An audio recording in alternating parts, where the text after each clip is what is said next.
Mae'r ffilm hon yn rhan o gyfres pos-ymchwil a gynhyrchwyd gan y Llyfrgellwyr Academaidd ym Mhrifysgol De Cymru. Mae pob un yn egluro rhan wahanol o'r broses ymchwil i'ch helpu i ddod â'r darnau at ei gilydd. Os hoffech archwilio rhannau eraill o'r pos-ymchwil, edrychwch ar weddill y ffilmiau yn y gyfres. Ac os oes arnoch angen unrhyw gymorth, cysylltwch â ni. Rydyn ni yma i'ch cefnogi chi. Llenyddiaeth Lwyd. Adnodd cudd. Beth yw llenyddiaeth Lwyd? Llenyddiaeth Lwyd yw gwybodaeth a gynhyrchir gan unigolion, grwpiau, sefydliadau a chwmnïau nad yw'n cael ei chyhoeddi trwy gyhoeddwyr masnachol. Ond beth yn union yw llenyddiaeth Lwyd? Dyma rai enghreifftiau o lenyddiaeth Lwyd. Gwybodaeth am gwmnïau. Ymchwil marchnad. Dogfennau, papurau, polisiau ac adroddiadau'r llywodraeth. Traethodau ymchwil. Setiau data. Papurau a thrafodion cynhadledd. Ystadegau. Data cyfrifiad. Treialon clinigol. Patentau. Safonau. Blogiau a phostiadau cyfryngau cymdeithasol. Pam defnyddio llenyddiaeth Lwyd? Mae llawer o fanteision i ddefnyddio llenyddiaeth Lwyd yn eich ymchwil. Mae'n llenwi'r bylchau mewn llenyddiaeth gyhoeddedig. Mae'n cynnwys data diweddar sydd heb ei gyhoeddi mewn cyfnodolion eto. Mae'n ddefnyddiol iawn ar gyfer meysydd sydd heb lawer o ymchwil, neu sy'n esblygu'n gyflym fel iechyd neu dechnoleg. Mae'n rhoi mynediad i chi at safbwyntiau unigryw a alladlewyrchu safbwyntiau'r llywodraeth neu'r diwydiant nad ydynt i'w cael mewn ffynonellau academaidd. Mae'n cynnig tystiolaeth o'r byd go iawn. Yn aml, mae llenyddiaeth Lwyd yn fwy cyfredol na chyhoeddiadau a adolygwyd gan gymheiriaid. Mae'n lleihau tuedd mewn cyhoeddiadau trwy gynnwys canlyniadau negyddol neu amhendant, gan roi darlun mwy cyflawn. Ac fel arfer mae'n rhad ac am ddim ac yn hygyrch, heb guddio tu ôl i waliau talu.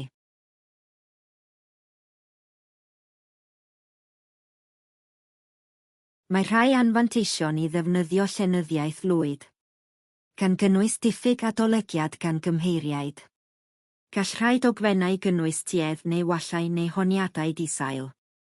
Gall fod yn anoddach dod o hyd iddynt i'w cyrchu.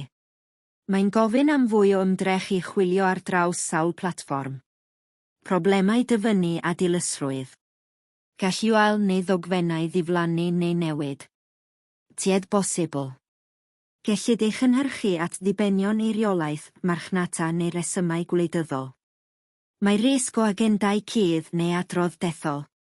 Cwmpas cyfyngedig, gan ganolbwyntio ar ardaloedd daearyddol penodol neu gyd-destunau sefydliadol. Dyna pam ei bod hi'n bwysig aros yn feirniadol.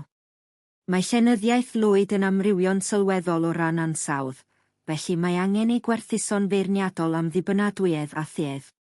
Rhowch gynnig ar ddefnyddio rhestr wirio acods.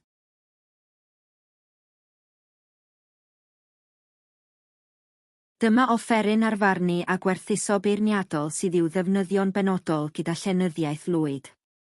Cywirdeb, a oes gan yr eitem nod neu frif clir. Awdurdod, a yw'r ddogfen wedi ei chefnogi gan ffynonellau credadwy ac awdurdodol. Cwmpas, a yw'r ddogfen yn nodi paramedrau sy'n diffinio ei cynnwys. Gwrthrychedd, a oes tuedd. Sut y cafodd ei hariannu?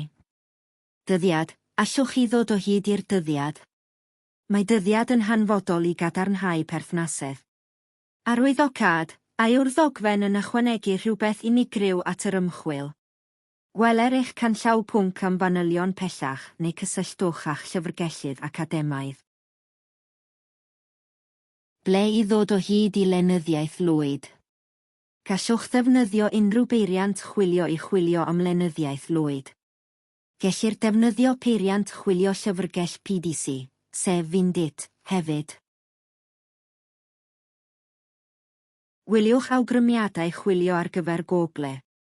Mae'r ffilm hon yn rhan o'r gyfres posau ymchwil a bydd yn rhoi llawer o awgrymiadau i chi ar ddefnyddio peiriant chwilio Google i chwilio'n effeithiol am lenyddiaeth lwyd ar-lein.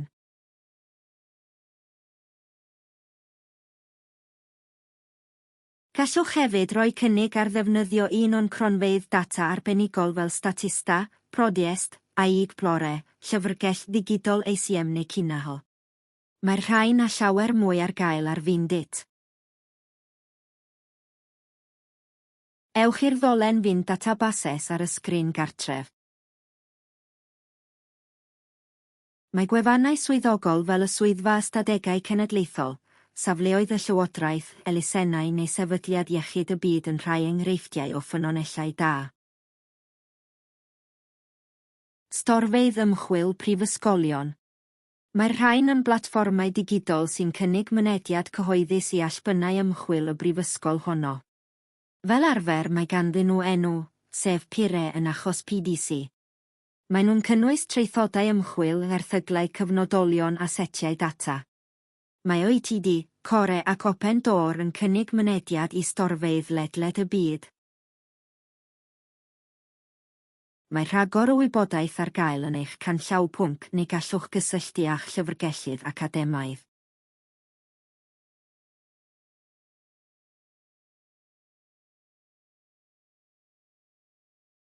Gobeithio bod y ffilm hon wedi bod yn ddefnyddiol i chi.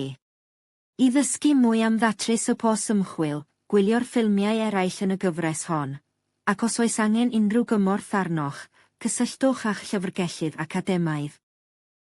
Diolch am wylio.